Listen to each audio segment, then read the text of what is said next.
Hello there, it's Cassie. Welcome back to my YouTube channel. Today I have a quick video. It's not going to be real long. Someone had asked me to show my organization for my alcohol inks, just how I swatch them, and so I thought I would just go into a little bit of detail, and everything that I use that I can find I will have listed down below, and I'll even have a few alternatives for you as well if you are looking for easy ways of organizing. So this binder that I have, actually I bought, golly, several years back. I don't even know where to get it because it was part of a kit thing that I had gotten, but I believe that BoBunny has something similar, and it can use the pages like I have. So I will show you those, the pages, and then I'll also, like I said, give you some alternatives because I know that Simple Stories has something very similar. And I know that this isn't anything new. I know a lot of people do something like this, but my method is just a little bit different because I'm kind of a use what you have girl. So if I need to get something, I will, but if I can make do without getting it, I will try to do that as well because, you know, budget. So, so here's my book. This is my binder. And I don't have everything in it, but I do have the inks that I use the most. So I have my Distress Oxide inks, and I printed this out on just a piece of my Nina cardstock. And this is from the Tim Holtz or Ranger website. So if I can find that, I will have that link down below for you. And this has all my Distress Oxide inks. I've stamped them all out just using a little stamp. It's like a little bean, I believe. And so, like a jelly bean. And so I stamped all my colors out, and I go to this very frequently because even though I have my inks, I printed out the sticker labels that you can get from the website as well. Sometimes it's not always as accurate as like what it actually stamps like. So I have this because that way I have an accurate representation of what it stamps like. And if I wanted to do this on a cream colored cardstock or other cardstocks, like even a black, I suppose, you'd have to do something different as far as printing, but you could do that. And so then I just punch the holes in it, fold it up, that way it fits in my binder, and there you go. I've done that with other charts like my Tailored Expressions inks, and I don't have all of those, but the ones that I do have, I have those swatched out. I printed out from the website and then just printed those out and did the same sort of thing with that. And then my Distress inks, I'm pretty sure they have something on the website as well, but by that point I had already done something for myself. So I cut down my own paper. And this is before I think they had it on the website, so as the Distress inks were coming out. And so I stamped them just using a little bunny, and I just used my ruler and measured it out, and then stamped out the ones that I actually have. So I surprisingly don't have all of those either. Or maybe I do now, I'll have to look. And then I just stamped those, so that way I can go back to this and get an accurate representation of what those colors look like as well. I did the same thing with my Kuretake Gonzai Tombi paints, so I just swatched those out this way. I do have a new swatch thing if I really wanted to, because this came out way later. If I decide I want to go back and be all kinds of organized, I can go back and do this, but for now this works. So unless I have an abundance of time, I think we're going to stick with this for now. And I did the same thing with my Caran d'Ache Neo Color 2s.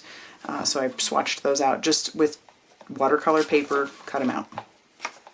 And then I did this with my Finetec Pearlescent colors. I cut down a piece of black cardstock because these look really nice on black cardstock, and this way I can tell what they look like there.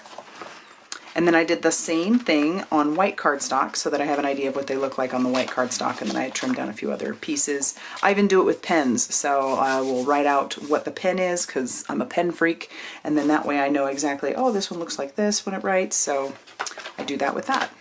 But now on to what was asked for.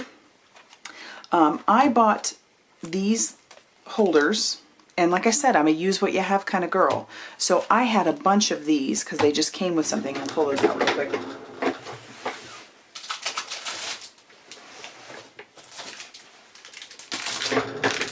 So it's this by BoBunny, and it's all miscellaneous. And so this is what I had gotten as a part of the kit that came with this book. And so I had these and I didn't use them all, but and I think I got 2 books in the kit, and so I used the 1 book for something else, and I'm using these for this. So this works out fine. When I'm swatching out my inks, which I downloaded these from Jennifer McGuire, and if I can find those, I will link those down below. And then I will just cut out my Yupo paper, and I will swatch my inks right onto the Yupo paper, and then I'll just glue it down just using some liquid glue. And depending on how I want to put them on, like this one, I mean, these are down to 2x2s, but this is just a 4x6. So, I mean, I know it's not like, this isn't that cohesive, you know, it isn't, I know that that would bother some people, but it really doesn't bother me that much, not enough to want to switch it out right now. So this is what I have, and then there are colors that are missing, because I don't have all the colors, and those are, but when I do get them, I'll be able to put them down. And then, yeah, and so then I did that for my regular alcohol inks, but then for my alcohol pearls, because I had the 4x6, the 2-pack 4x6 ones, I just did them on that, and that was easy enough. I don't mind writing it out. My handwriting isn't the best, but it's not hideous, so really the point is just to get it down so that I know what it looks like. And so that's what I did with all the alcohol pearls. I did the same thing with my glitter glazes from Brutus Monroe. I put them on black, and then I put them on white, the ones that I do have, and I did the same thing with the chroma glazes, so I put those down. And I have extra pages, and there's plenty of room in this book, so I can just add as I need to. But the alternative, if you can't find a book like this, or you don't like a book like this, is Simple Stories has them as well. And so, but the difference is Simple Stories only has the 2 punches. So these have 3, this has 2. So, you know, you do have to kind of watch what you're getting. And I bought this one, Simple Stories, because they did have the 2x2s, and I like that for my mini ink blending sponges. And I like them in this, and I put them on my wall. So I have them attached to just a ring, and then I have a command strip just sticking to the wall with a hook so that I can just always grab them. But that is my organization. So if you have any questions, I know this was really very quick and hopefully pretty self-explanatory, but if you have any questions about anything, just go ahead and leave those in the comment section down below, and I will answer those as best I can, maybe do another video down the road. But it works for me. It's not, like I said, cohesive in the sense that everything is the same, but that doesn't really bother me. I just need it all in one place so that I can go find it, and that's what works. So, all right. Thanks, guys. I appreciate you watching, and look for stuff listed down below if you need to get a hold of anything. Bye.